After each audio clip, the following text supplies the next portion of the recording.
Oke, standby, kamera ready, sound ready, 3, 2, 1, action.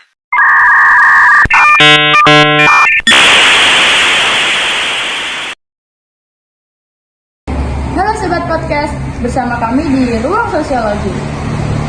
Gue Ata dan gue Rofi, siap nemenin ngobrol kalian. Bener banget Raf, hari ini kita mau bedah habis-habisan faktor-faktor yang mempengaruhi hubungan sosial kita. Tapi fokusnya ke dua hal penting, yaitu internal dan eksternal. Biar makin mantap, kita udah undang 3 narasumber yang jagoan di bidangnya. Ada Kak Anza, Kak Raya, dan Kak Mira.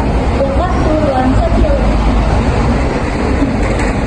Hai Ata, Rofi, senang bisa diundang ke ruang sosiologi. Halo semuanya. Hai, siap sharing pengalaman nih di ruang sosiologi. Oke, kita mulai dari faktor internal dulu ya Kak. Menurut Kakak, apa aja sih faktor internal yang paling efek dalam hubungan sosial? Internal itu dari diri kita sendiri ya, menurutku yang paling penting itu self esteem, yaitu harga diri. Kalau harga diri kita oke, kita lebih pede buat interaksi bersama orang lain. Contohnya gimana tuh Kak? Biar anak-anak dan kalian paham di ruang sosiologi. Gini nih, misalnya teman kalian ngajakin kita main, tapi kalau self esteem kita lagi down, kita nggak enak buat berinteraksi. Tapi kalau self esteem kita lagi bagus, kita lebih pede buat berinteraksi dan Sama teman-teman. Bener juga ya. Selain self esteem, ada lagi nggak nih Kak Raya di ruang sosiologi? Pastinya ada dong. Faktor internal lainnya itu emotional intelligence atau kecerdasan emosional. Ini penting banget buat ngertiin perasaan diri sendiri dan orang lain. Buat pendengar setia ruang sosiologi, Misalnya ada temen yang lagi sedih karena nilainya jelek. Kalau kita punya emotional intelligence yang bagus, kita bisa kasih support yang benar, bukan malah ngecengin atau ngeremehin dia. Keren. Sekarang kita bahas faktor eksternal ya Kak. Apa aja nih faktor eksternal yang mempengaruhi hubungan? Keren. Sekarang kita bahas faktor eksternal ya Kak Muta. Apa aja nih faktor eksternal yang ngaruh ke hubungan sosial di ruang sosiologi? faktor eksternal itu dari luar diri kita ya. Yang paling utama itu lingkungan keluarga dan pertemanan. Cara kita dibesari, nilai-nilai yang ditanami itu semua ngaruh banget. kasih contoh dong Kak, biar makin jelas di ruang sosiologi. Misalnya, ada orang yang tumbuh di keluarga yang harmonis dan saling sayang.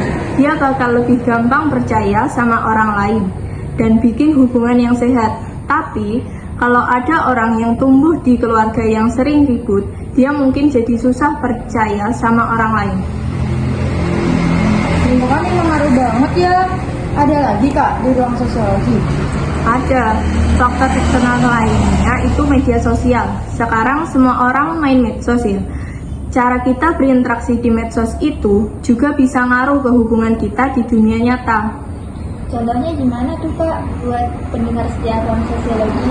Misalnya, kita sering posting hal-hal yang negatif atau nyinyir di medsos. Orang lain bisa jadi malas dekat sama kita. Tapi, kalau kita sering posting hal-hal yang positif dan bermanfaat, orang lain bakal lebih tertarik untuk kenal sama kita.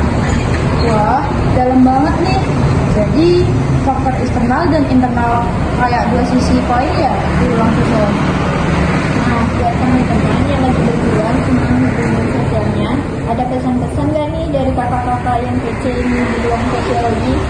Buat kalian semua, coba deh introspeksi diri, kenali apa saja kelebihan dan kekurangan kalian. Jangan lupa juga buat perhatiin lingkungan sekitar. Pilih teman yang positif dan bisa support kalian. Batasi juga penggunaan medsos yang nggak penting di ruang sosiologi. Yang paling penting, jangan pernah berhenti untuk terus berusaha jadi pribadi yang lebih baik di ruang sosiologi. Gokil! Makasih banyak Kak Anja, Kak Raya, dan Kak Muta yang udah mau sharing ilmu yang bermanfaat banget buat kita semua di ruang sosiologi. Oke guys, segitu dulu ya episode kita kali ini di ruang sosiologi. Jangan lupa dengerin ruang sosiologi di episode berikutnya. Dijamin makin seru. See you! See you.